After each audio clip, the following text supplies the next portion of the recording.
بسم اللہ الرحمن الرحیم۔ ناظرین، تین چیزیں زندگی میں دوبارہ کبھی بھی نہیں لوٹتی: آپ کی جوانی، آپ کے والدین اور آپ کے منہ سے نکلے ہوئے الفاظ۔ اگر رات کو ڈر لگتا ہو یا برے خواب آتے ہوں تو ایک بار آیت الکرسی اور تینوں کل پڑھ کر سو جایا کریں۔ غم اور پریشانی کی حالت میں فوراً سونا چاہیے، کیونکہ اس سے پریشانی میں کمی ہو سکتی ہے۔ ہر وقت غصہ رہنے سے عمر کم ہو جاتی ہے۔ جو انسان درختوں اور پودوں کے پاس زیادہ رہتا ہے، اس کے چہرے پر جھریاں نہیں پڑتی۔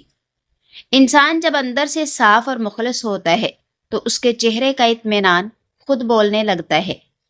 ناظرین، یاد رکھیں، آپ کے بچے آپ کی نصیحت کو نہیں بلکہ آپ کے کردار کو اپنائیں گے، کیونکہ بچے بڑوں کی حکم ماننے کے بجائے ان کی تقلید کرنا پسند کرتے ہیں۔ مشکل کتاب کھول کر سیکھو تو نیند آتی ہے، اور مشکل زندگی سے سیکھو تو نیند اڑ جاتی ہے۔ آنکھوں کی سوجن کا مسئلہ ہو تو کھیرے کی سلائڈ بنا کر چند منٹ آنکھوں پر رکھیں، فوری آرام ملے گا۔ کپڑے دھوتے وقت پانی میں چند قطرے ارکے گلاب ڈالیں، کپڑوں میں خوشبو بس جائے گی۔ صبح نہار منہ 30 منٹ چہل قدمی کرنے سے ذہنی دباؤ اور بے چینی سے نجات مل جاتی ہے۔ دوپہر کے کھانے میں کھیرے کی سلاد لازمی استعمال کرو، موٹاپے سے محفوظ رہو گے۔ بچوں کے پیٹ میں کیڑے ہوں تو جامن کھانے سے پیٹ کے سارے کیڑے مر جائیں گے۔ آج ایک دوسرے کی قدر کرنا سیکھیں، نہ زندگی واپس آتی ہے نہ لوگ۔ ناظرین، کھانا کھانے کے بعد چھوٹا سا گڑ کا ٹکڑا چوس دیا کریں، انشاءاللہ کبھی بھی بدہضمی کی شکایت نہیں ہوگی۔ تھوڑا سا آٹا شہد کے ساتھ چاٹنے سے پیٹ کی تکلیف ختم ہو جاتی ہے۔ کھجور، کیلا اور بھنے چنے کھانے سے قوت باہ میں اضافہ ہوتا ہے۔ اگر ہڈیاں کمزور ہو گئی ہوں تو گائے کے دودھ کا استعمال آج سے شروع کر دیں، انشاءاللہ آپ کی ہڈیاں مضبوط ہو جائیں گی، کیونکہ دودھ میں کیلشیم کی مقدار زیادہ ہوتی ہے، جو کہ انسانی ہڈیوں کے لیے بہت ہی مفید اور اہم ہے۔ آپ کی کمر میں درد رہتا ہے تو لہسن میں سرسوں کا تیل ملا کر کمر کی مالش کریں۔ جسم پر دانے نکل آئیں تو کڑوے کریلے کا رس زیادہ پئیں، چند دن میں دانے ختم ہو جائیں گے۔ روزانہ دو دانے انجیر کے کھانے سے بڑھاپے تک آپ کا پیٹ باہر نہیں آئے گا۔ دبلے پتلے لوگ نہار منہ ابلے ہوئے آلو کھائیں، 10 دن میں صحت مند ہو جائیں گے۔ ناظرین، پٹھے کمزوری کا شکار ہیں تو روزانہ رات کے وقت اپنے پٹھوں کی زیتون کے تیل سے مالش کریں، آپ کے پٹھے نہایت مضبوط ہو جائیں گے۔ رات سونے سے پہلے 1 چمچ ادرک کا رس اور 1 چمچ لیموں کا رس نیم گرم پانی سے لیں، لٹکا ہوا پیٹ اندر کرنے میں مدد کرتا ہے۔ دکھ اور خوشی تو ہماری زندگی کا حصہ ہے، مگر اصل انسان وہی ہے جو کہے الحمدللہ علی کل حال۔ مدینہ کے زیادہ تر لوگ سیدنا عبد الرحمن بن عوف رضی اللہ تعالی عنہ پر انحصار کرتے تھے۔ 1/3 لوگ آپ رضی اللہ تعالی عنہ سے قرض لیتے تھے، 1/3 کا وہ قرض چکاتے تھے اور 1/3 کو ماہانہ مشاہرہ بھیجتے تھے۔ یہی سیدنا عبد الرحمن بن عوف رضی اللہ تعالی عنہ اگر اپنے غلاموں کے درمیان ہوتے تو لباس اور حلیے کی سادگی کی وجہ سے پہچانے نہ جاتے۔ سبز چائے میں ادرک کا چھوٹا سا ٹکڑا شامل کریں، اس سے نزلہ، زکام، گلا سب ٹھیک ہو جاتا ہے۔ کریلا شوگر کے مریضوں کے لیے بہت ہی بہترین سبزی ہے، کیونکہ کریلے میں انسولین کی اچھی خاصی مقدار قدرتی طور پر موجود ہوتی ہے، جو کہ شوگر کے مریضوں کے لیے کسی نعمت سے کم نہیں۔ اگر پیشاب کرتے وقت جلن محسوس ہو تو پانی زیادہ پئیں، جلن دور ہو جائے گی۔ ہاتھ پاؤں سن ہو جانے کا مسئلہ ہو تو 1 چمچ شہد میں ادرک اور لیموں کا رس شامل کر کے پی لیں، انشاءاللہ افاقہ ہوگا۔ نمک کا زیادہ استعمال جوڑ کمزور کر دیتا ہے اور زیادہ میٹھا چہرے پر جھریاں لاتا ہے۔ بغیر چینی کی چائے پینے سے دماغی تھکن بھی دور ہوتی ہے اور موٹاپے میں بھی اضافہ نہیں ہوتا۔ اگر خارش کا مسئلہ ہو تو جسم پر ناریل کا تیل لگاؤ، خارش دور ہو جائے گی۔ بچوں کو کھانسی کی شکایت ہو تو شہد میں کالی مرچ ملا کر دن میں 2 بار استعمال کروائیں۔ ٹماٹر کے رس میں بیسن ملا کر چہرے پر لگائیں چہرے کی خوبصورتی میں اضافہ ہوتا ہے۔ ایک شخص نے ایک خادم رکھا تھا۔ ایک دن وہ دکان پر نہ آیا تو اس کے مالک نے سوچا کہ مجھے اس کی تنخواہ میں کچھ اضافہ کر دینا چاہیے تاکہ وہ خادم شوق اور دل جمعی سے کام کرے اور آئندہ غائب نہ ہو۔ اگلے دن مالک نے اس کی تنخواہ سے زیادہ پیسے اسے دیے جو اس نے خاموشی سے رکھ لیے، لیکن چند دن گزرنے کے بعد وہ دوبارہ غیر حاضر ہوا تو اس کے مالک نے غصے میں آ کر اس کی تنخواہ میں کیا گیا اضافہ ختم کر دیا۔ اس کو پہلے والی تنخواہ ہی دی۔ خادم نے اب بھی خاموشی اختیار کی۔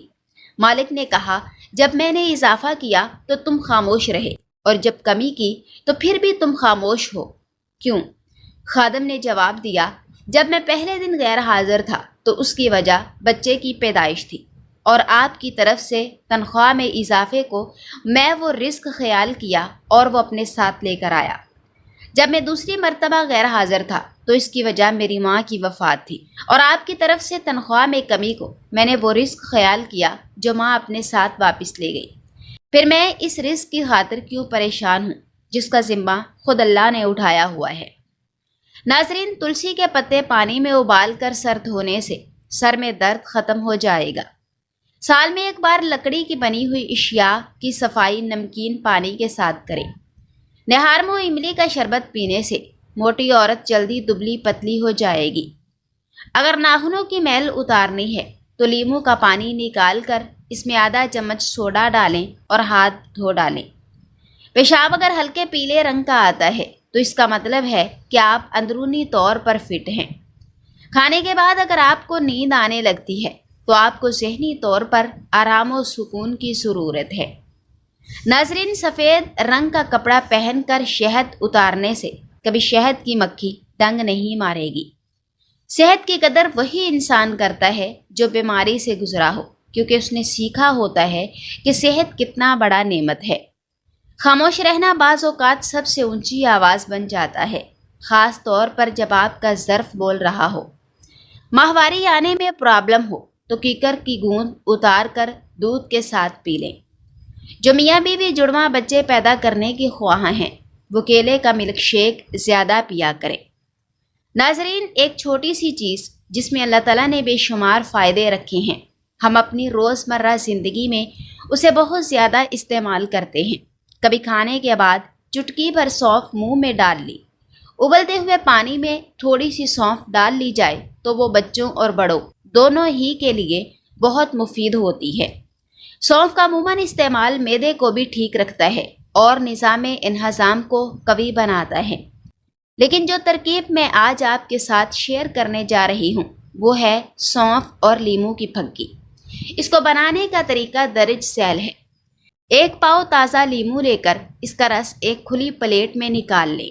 اب تقریباً 150 سے 200 گرام سونف لیں اور اسے صاف کر لیں، اور اس پلیٹ میں جس میں آپ نے رس نکالا ہے اس سونف کو اس میں پھیلا دیں تاکہ وہ لیموں کے رس میں اچھی طرح بھیگ جائے۔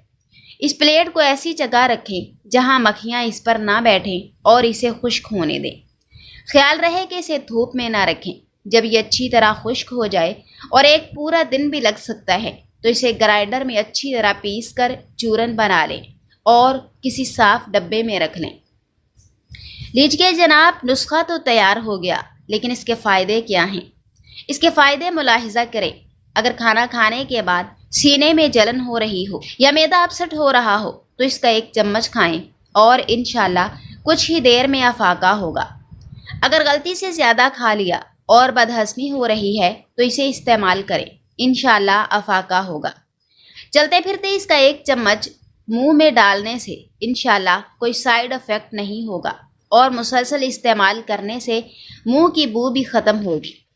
آپ کی پیدائش ایک مہنگے ہسپتال میں ہوئی اور میری پیدائش گھر میں، لیکن ہم سب جی رہے ہیں۔ آپ نرم و گداز بستر پر سوتے ہیں اور میں زمین پر، لیکن ہم سب اپنی نیند پوری کرتے ہیں۔ آپ بہترین شربت پیتے ہیں اور میں صرف پانی، لیکن ہم سب اپنی پیاس بجھا لیتے ہیں۔ آپ بھنا ہوا گوشت کھاتے ہیں اور میں سوکھی روٹی، لیکن ہم سب اپنی بھوک مٹا لیتے ہیں۔ آپ بہترین دارآمد شدہ سوٹ پہنتے ہیں اور میں ململ کا کرتا، لیکن ہم سب اپنا جسم چھپا لیتے ہیں۔ آپ لگژری گاڑی میں سفر کرتے ہیں اور میں بھیڑ سے بھری بس میں، لیکن ہم سب اپنی منزل پر پہنچ جاتے ہیں۔ اس تحریر کو پڑھنے کے لیے آپ کے پاس لیپ ٹاپ، آئی فون یا بلیک بیری ہے، اور میں لکھنے کے لیے پرانا ڈیسک ٹاپ کمپیوٹر استعمال کر رہا ہوں، لیکن ہم سب اس تحریر کو پڑھ رہے ہیں۔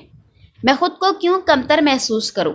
بے شک زندگی ہمیں غمگین کرنے کی ہزاروں وجوہات دیتی ہے، پر میں غم کیوں کروں؟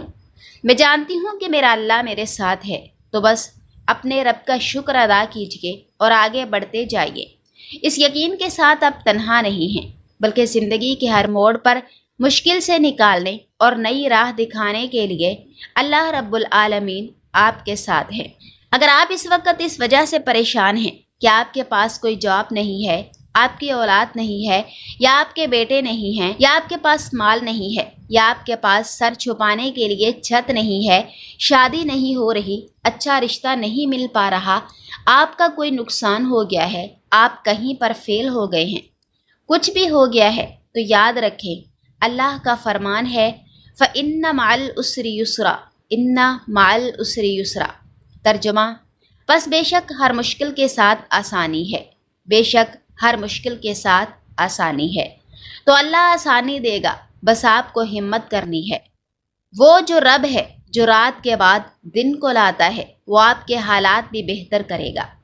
کرنا کیا ہے؟ رب پر توکل، رب پر یقین، اور جو کچھ بھی اسباب ملے ہیں اس کو بروئے کار لانا ہے۔ اپنی زندگی کو آپ نے خود ٹھیک کرنا ہے۔ کمرے میں اپنے آپ کو لاک نہیں لگانا، باہر نکلیں، دنیا کا سامنا کریں، جو ہو گیا سو ہو گیا۔ کوئی مذاق اڑاتا ہے، کچھ برا بلا کہتا ہے تو کہنے دے، آپ نے ان کی باتوں کا اثر نہیں لینا۔ آپ خود کو پروڈکٹ بنائیں، جو باتیں کرتے ہیں بعد میں وہی تعریف کریں گے۔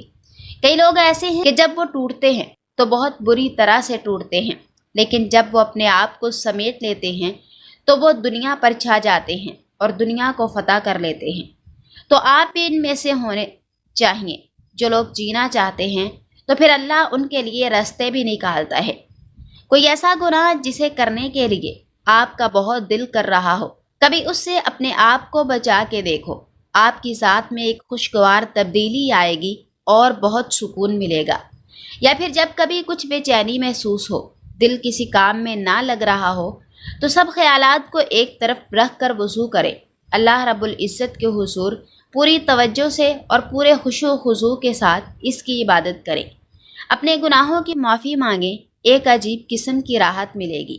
کبھی رات کی تنہائی میں اپنی ذات کا تجزیہ کریں، آپ کیا ہو اور کیا کر رہے ہو، اپنے گناہوں اور اپنی نیکیوں کو انصاف کے ترازو میں تولیں، اپنی خوبیوں اور خامیوں کو تلاش کریں، اور آخر پہ یہ سوچیں کہ موت نے بھی آنا ہے، موت کے بعد قبر میں بھی حساب دینا ہے اور یوم حشر بھی برپا ہوگا۔ اس کے بعد ایک نئے سرے سے زندگی کو گزارنے کا تہیہ کر کے سوئیں۔ جب صبح کو اٹھو گے تو ایک پرسکون صبح آپ کا انتظار کر رہی ہوگی۔ حسن بصری رحمہ اللہ فرماتے ہیں، ہر دن جس میں اللہ تعالیٰ کی نافرمانی نہیں ہوتی خوشی کا دن ہے۔ ہر دن جو بندہ عبادت، بندگی، ذکر اور شکر میں گزارتا ہے خوشی کا دن ہے۔ ابن القیم رحمہ اللہ فرماتے ہیں، بندے کے پاس رب ہے جس سے ملاقات ہوگی، وہ گھر ہے جس میں رہے گا، اس لیے رب سے ملنے سے پہلے اس کو راضی کر اور گھر میں داخل ہونے سے پہلے اس کو بناؤ۔ ناظرین، ہر عمر میں روحانی اور جسمانی صحت کا خیال رکھنا ضروری ہے، لیکن زندگی کی 40 بہاریں دیکھنے کے بعد جسمانی اور روحانی صحت پر زیادہ سنجیدگی سے توجہ دینا بہت اہم ہو جاتا ہے۔ یہ اللہ کا نظام فطرت ہے کہ ہر عروج کے بعد زوال کا سفر شروع ہوتا ہے۔ 40 سال کے بعد انسانی جسم کمزوری کی طرف مائل ہونا شروع ہو جاتا ہے اور انسان بڑھاپے کی جانب گامزن ہونے لگتا ہے۔ لہٰذا زندگی کے اس موڑ پر اپنی صحت کا خاص خیال رکھنا ضروری ہے۔ مستقل ورزش کی عادت اپنائیں، اپنے جسم کو کسی نہ کسی طریقے سے حرکت میں رکھیں، پیدل چلیں، سائیکل چلائیں، تیراکی کریں یا کوئی بھی ایسی مؤثر ورزش کریں جو آپ کے جسم کو فعال رکھے۔ زیادہ اور غیر معیاری کھانے پینے کی عادت چھوڑ دیں، صرف معیاری کھانا بقدر ضرورت کھائیں، بس اتنا کہ چاقو چوبند رہیں اور کمزوری محسوس نہ ہو۔ گاڑی اور دیگر سواریوں سے سفر کم سے کم کریں، کوشش کریں کہ قریبی تمام کام پیدل ہی سر انجام دیں، جیسے مسجد جانا، دوستوں سے ملنا اور بازار جانا۔ بے جا غصے اور فضول بحث و مباحثے سے پرہیز کریں۔ بے جا غصہ کرنے سے گریز کریں، کیونکہ غصہ سکون برباد کرتا ہے۔ اپنے آپ کو تنگی اور پریشانی میں نہ ڈالیں، کیونکہ اس سے دل کا سکون اور صحت برباد ہو جاتی ہے۔ ہرس چھوڑ دیں۔ مال جمع کرنے کی ہوس کے بجائے اپنا مال اپنی ذات، اہل و عیال اور نیک کاموں میں خرچ کریں۔ مال کمانے کا مقصد اپنے آپ کو، اپنے والدین، بچوں اور ارد گرد کے لوگوں کو سکھ پہنچانا ہے۔ گہرے صدمات اور ذہنی دباؤ سے بچیں۔ اپنے آپ کو ذہنی دباؤ سے بچا کر رکھیں۔ کسی بھی ایسی چیز پر شدید غم کا شکار نہ ہوں جو آپ کے اختیار میں نہ ہو، بلکہ اسے بھول کر آگے بڑھنے کی کوشش کریں۔ تکبر ختم کریں، عاجزی اپنائیں۔ منصب و مرتبہ، مال و دولت اور قوت و طاقت ایسی چیزیں ہیں جو انسان کو مغرور بنا کر تباہی کے دہانے پر لے جاتی ہیں۔ بالوں کی سفیدی سے ہرگز نہ ڈرے۔ یہ آپ کی عمر کے ختم ہونے کا سبب نہیں، بلکہ اس بات کی نشانی ہے کہ اب آپ کی زندگی کے دانائی اور سمجھ والے بہترین دن شروع ہو چکے ہیں۔ اس لیے اللہ تعالیٰ سے اچھا گمان رکھتے ہوئے روز مرہ کے مشاغل اور حلال کمانے کا سفر جاری رکھیں اور اللہ تعالیٰ سے تعلق مضبوط بنائیں۔ ناظرین، کیا میری توبہ قبول ہو گئی؟ کیسے معلوم ہو؟ اس میں یقینی حکم تو نہیں دیا جا سکتا، البتہ قبولیت کی کچھ علامات ہیں۔ نمبر 1، وہ بندہ یہ دیکھے کہ اس کا نفس گناہوں سے بچا ہوا ہے۔ نمبر 2، اس کے دل سے فخریہ قسم کی خوشی غائب ہے اور دل میں خدا کی یاد موجود ہے۔ نمبر 3، نیک لوگوں کی صحبت میں بیٹھتا ہے اور برے سے دوری اختیار کرے۔ نمبر 4، پھر تھوڑی دنیا کو بھی بہت سمجھے، جبکہ آخرت کے بہت عمل کو بھی تھوڑا جانے۔ نمبر 5، اپنے دل کو دیکھے کہ خدا کے احکام کی بجا آوری میں مشغول ہے۔ نمبر 6، اور وہ اپنی زبان کی حفاظت کرنے والا، فکر آخرت میں مشغول رہنے والا، اپنے ماضی کے گناہوں پر ہمیشہ غمگین و شرمندہ رہنے والا بن جائے۔ یہ سب توبہ کے مقبول ہونے کی علامات ہیں۔